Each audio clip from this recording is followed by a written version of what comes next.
I told you in the previous video that I did not want you to memorize tangent and secant and cotangent and cosecant in that form. The way most people learn these 1, 2, 3, 4 trig functions is this. The tangent is y over x. That's the sine, that's the y value, over the cosine. And so the way you really ought to remember tangent is that the tangent of an angle is the sine of the angle divided by the cosine of the angle. Tangent of theta is sine theta over cosine theta, and the cotangent, which is x over y, would be the cosine of theta over the sine of theta. That is the way you should probably remember tangent and cotangent. That the tangent is sine over cosine, and cotangent is cosine over sine. That's really bad math to say them without the thetas, but you get the point. Tangent of theta is sine theta over cosine theta. Cotangent's cosine theta over sine theta. And similarly, the secant of theta is 1 over x, which is 1 over the cosine of theta. The secant is the reciprocal of the cosine, 1 over the cosine. If you know the cosine, flip it over, and you can find the secant. And the cosecant is 1 over y on that previous page. It's 1 over the sine of theta. This right here is what you should really learn instead of the other definition. The other thing is the definition. This is the way you should really learn it. Instead of trying to remember that the tangent is y over x or the cotangent is x over y. Just remember the tangent is the sine over the cosine, and the cotangent is the cosine over the sine.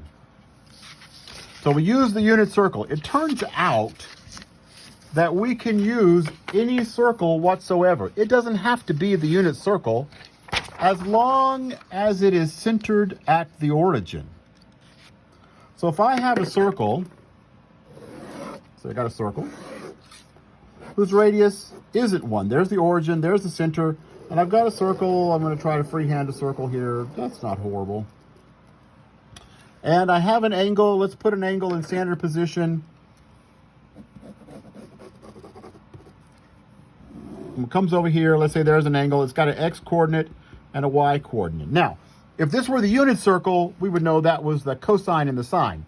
But if this is not a unit circle, let's say the radius is r, and it's not necessarily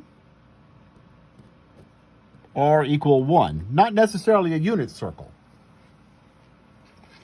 then we can say, we can define, it turns out that the sine of theta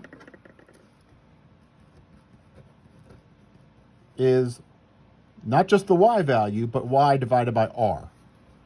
And the cosine of theta, not just the x value, but x divided by r. So in any circle, you could use any circle, not necessarily the unit circle. Now, this is not so important in and of itself, but is important as to what we can do to use this information. Now, what would I do about using a non-unit circle to find the tangent? Well, if I learned the tangent like the red box in the previous video, or earlier, I don't remember when we did it. If I learned the tangent that way, sine over cosine, then I would just find the sine over cosine. After I found my sine and my cosine by taking the point and dividing by r, then I could find the other ones using these definitions. The tangent is sine over cosine, the secant is 1 over the cosine, and so on. So if it's not a unit circle, you can still use it. You just have to remember to divide by r. It still needs to be centered at the origin at 0, 0, and have some radius. Now, we're going to talk about some ramifications of that for other things.